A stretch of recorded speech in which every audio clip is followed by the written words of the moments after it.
have this belief that I can single-handedly change the world. Me too.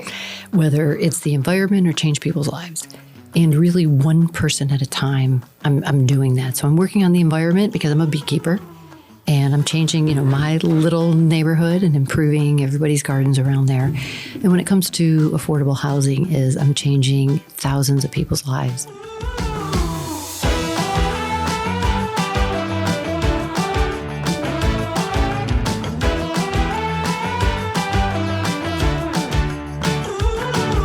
Today on the podcast, we are talking to Dianne Widowski of 4Bs, and we are talking about her transition from corporate America to Main Street. So welcome, Dianne, to the podcast. Thank you for having me, Chrissy. I'm looking forward to this. I am super excited to have a conversation with you today. So I would like you to tell me about your entrepreneurial journey from corporate Wall Street to small town Main Street. Okay.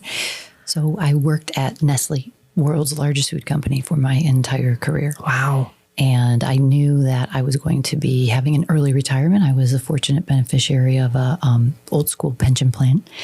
And I knew that I needed to do something. I was going to be too young to retire. So as part of that, I started learning about real estate. And I always had this passion for real estate. And I received my, I earned a real estate license. I flipped homes. I worked with buyers and sellers. And during the pandemic, I had an opportunity to be downsized. So I took my pension, my 401, and my downsize package and said, let's go full into real estate. During that journey, I discovered commercial real estate. And I transferred the skills that I had from creativity, networking, problem solving, project management over to commercial real estate. And I've been doing that the past 4 years. Wow. So can you tell me a little more about your key learnings or experience from your role at Nestle, working for the world's largest food company, doing something completely different that prepared you for entrepreneurship in real estate? A lot of what I did was managing creative sessions. So teaching people and my customers how to be creative and bring creative products to market. And I really use that in affordable housing, working and using my networking skills that I learned at Nestle. So I used to, work with Panera and Walmart and Costco and present to these heads of corporations and talk to them about why they needed to buy macaroni and cheese, for example. And so using those same skills with small town America and going and talking to municipalities and the fire department and county commissioners and state representatives, it's really all about that networking. And I use this term I learned from Tony Robbins, and that is create a raving fan culture. And you say, how does that possibly work in real estate? I don't get it. Yeah.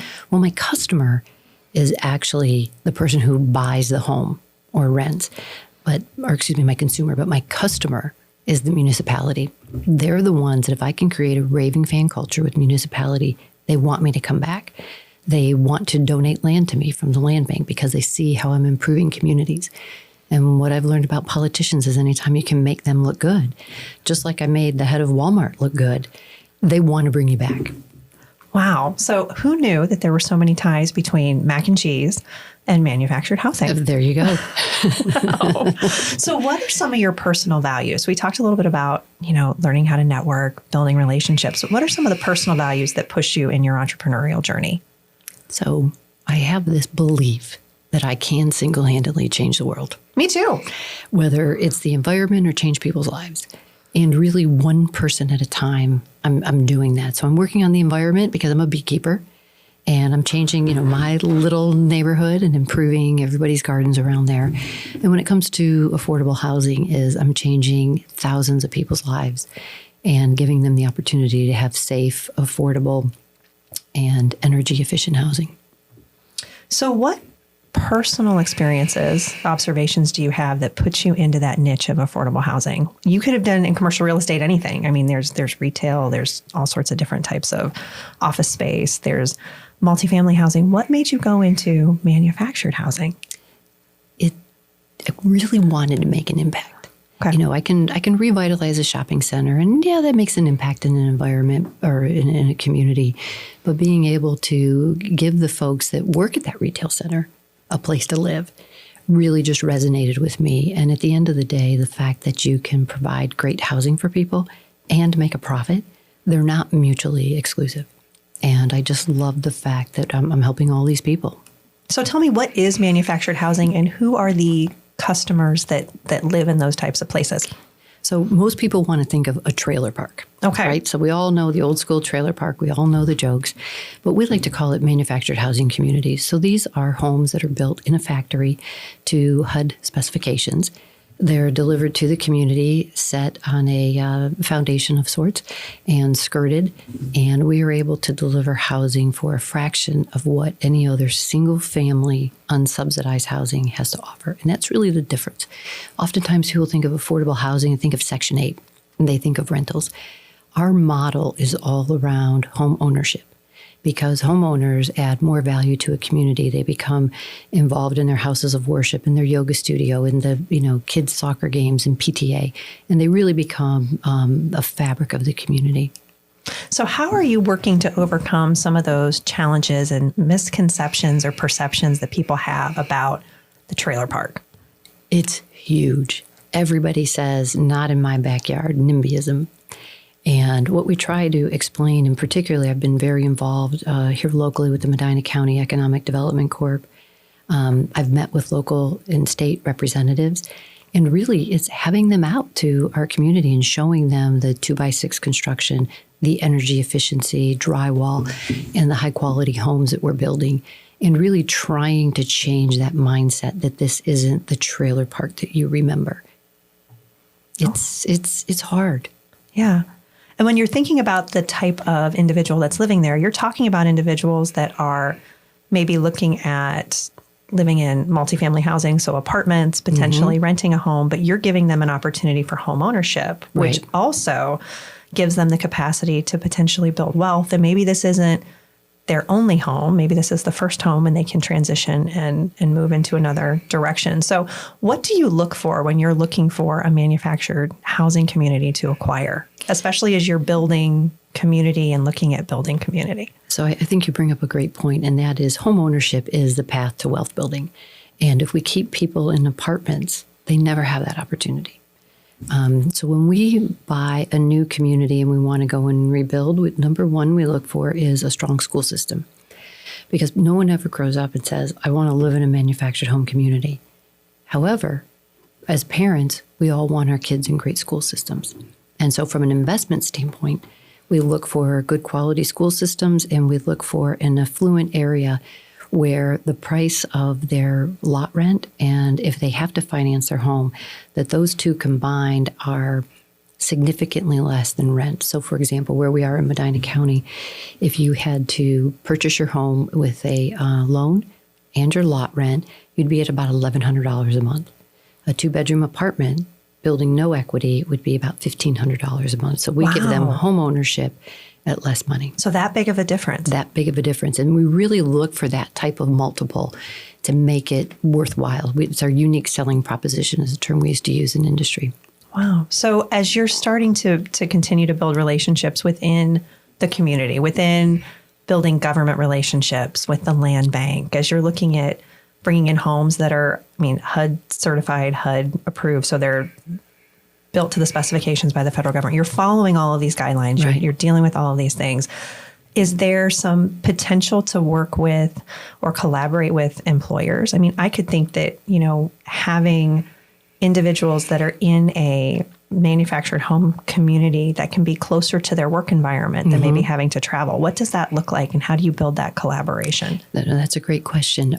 Just last month, we have another community we purchased recently in Plain Township, and we met with the local officials there, and they said, Dianne, we need, we're bringing in all this business, right? And we don't have people to work in these businesses. And, regardless of where the next election cycle goes, we know that both presidential candidates want to bring more manufacturing back to the U.S. So now we have these $18 to $25 an hour jobs and nowhere for these people to live. And a recent Harvard study shows there are 7.1 million unavailable housing units today. Wow. For people that have the least amount of income, right? So this $18 to $25. So there's a long way to go to fill that gap. And we really feel like affordable housing or manufactured housing can meet those needs. And as I met with Plain Township, they recommended that I reach out to the local manufacturing community and talk to them. And we're even looking at partnering for a first-time home buyer down payment assistance and having those employers participate with us. So you're pulling together a lot of different resources. Is that similar to some of the things that you did when you were in your corporate job? Absolutely. It's, I didn't do anything in my corporate job except bring people together. Okay. And it's kind of the same thing is bringing, buyers and communities and financial institutions all together for the success of the community.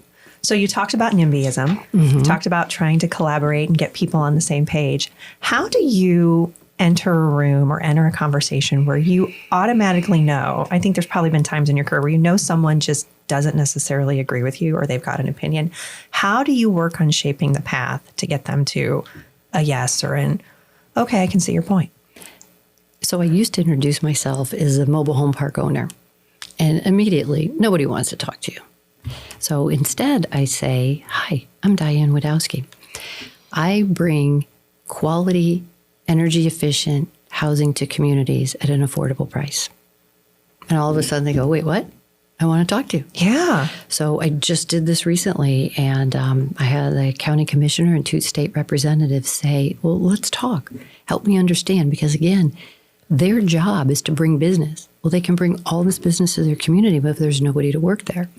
The other piece that I've been talking to people about is, so you have your kid that's graduated from high school. Yeah. Maybe they're not going to go to college.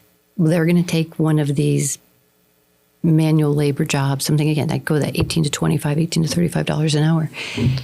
You want to get them out of your basement. Yes. Where are they going to live?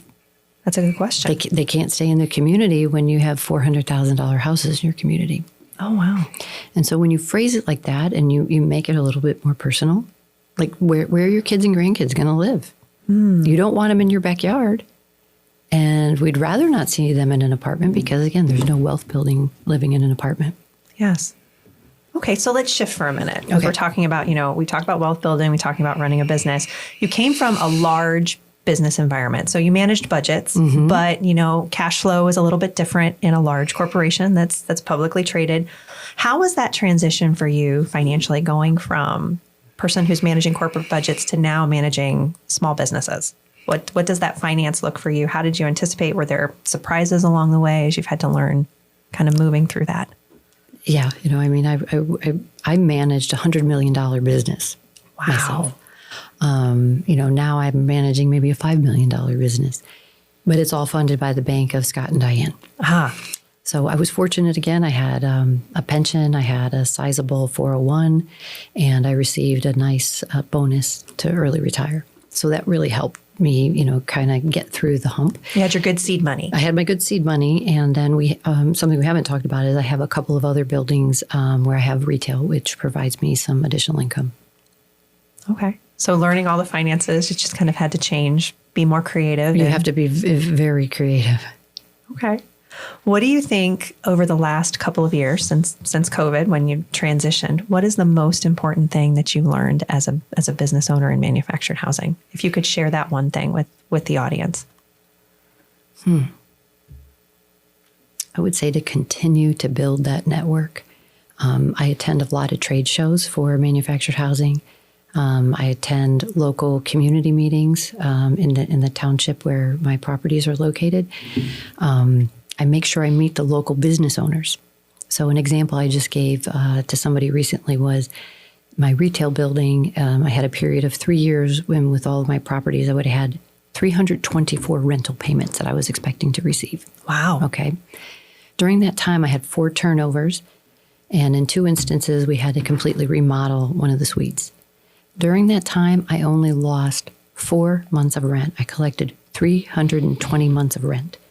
Wow. And the reason for that is my local networking with the business community there, with the Bedford Downtown Alliance, so another business group, and letting people know who you are, what you have to offer, making those relationships. I was the first one they thought of when someone said, hey, I want to bring my new business. I need an apartment. Wow. So it's just that constant networking, letting people know what you do. So when you walk into a room, you walk into places where you don't know people and you're having to network. What do you tell yourself? How do you build yourself up to be able to have those conversations? Is there a question that you always ask? Is there something that you always present yourself with? How do you manage through some of those things? Because for some of us, networking can be a challenge. Sometimes we want to be introverted. We don't want to be extroverted. What's your tip around some of those things? I'd like to catch them off guard. And I say, what do you like to do for fun? Oh, because that way, you want to find some common ground. You're both at this business networking. You clearly, are interested in building relationships, and maybe it's around a particular industry or event or whatever. But when you say to somebody, what do you like to do for fun? You find out that, maybe they like horseback riding and you like horseback riding. Or recently, I like to can.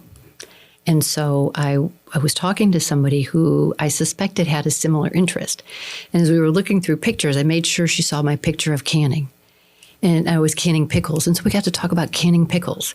And we developed this whole new level of relationship and respect for one another, because it's kind of a quirky thing. Not too many people can anymore. No. Wow. So you come in disarming. It's not that whole, what do you do? Tell me what your business is. Yeah. You're taking a different angle. And you kind of joke, you kind of like look around the room and say, well, what do you do for fun? Nice. And people seem to enjoy that because we like to talk about things we enjoy. I appreciate that. Dianne, as we start to wrap up, where do you see your future as far as what you're doing in affordable housing? What would you like to see within that industry? What changes? Well, it's really interesting. I just came back from a conference this past week that was downtown Cleveland, and I gave a presentation and talked about affordable housing. And I've had three very, I'll call them senior investors, come to me and want to understand more about my model and what we're doing. And I met with one this afternoon, and we're actually talking about a project in Texas. Nice. That we may do together that will be around modular housing. And I see that as a huge change in the affordable housing. So it gets rid of the NIMBYism, because now a modular home is built in the same fashion, in the same location as a HUD home, but now it's going to go on a traditional foundation. That being said, I think we eliminate a lot of the NIMBYism, and we can increase density, which is a key to making housing affordable. So I'm looking to partner with more people and share this idea out and do it outside of Northeast Ohio. Nice. So as we wrap up, one of the things that we like to do on this podcast is to give a takeaway to small business owners so that they can get 1% better in their business every day. Mm-hmm. So what is that one thing you'd like to tell them as a takeaway? I think I kind of said it earlier, and it really just goes to networking outside of your kind of immediate sphere. Going to, again, the community leaders, the business owners, and introducing yourself and just, befriending them genuinely. If you have a local restaurant, every time you go to visit, your property or your business, go and network with those people and get to know them. And that is just the biggest change in our business, is the results that I've gotten from networking with those people I never expected, have come through and, given me leads and taken me in new directions. So never stop building connections. Never stop building connections, without a doubt. Well, thank you for your time, Dianne. Thank you so much. I appreciate it. Yes.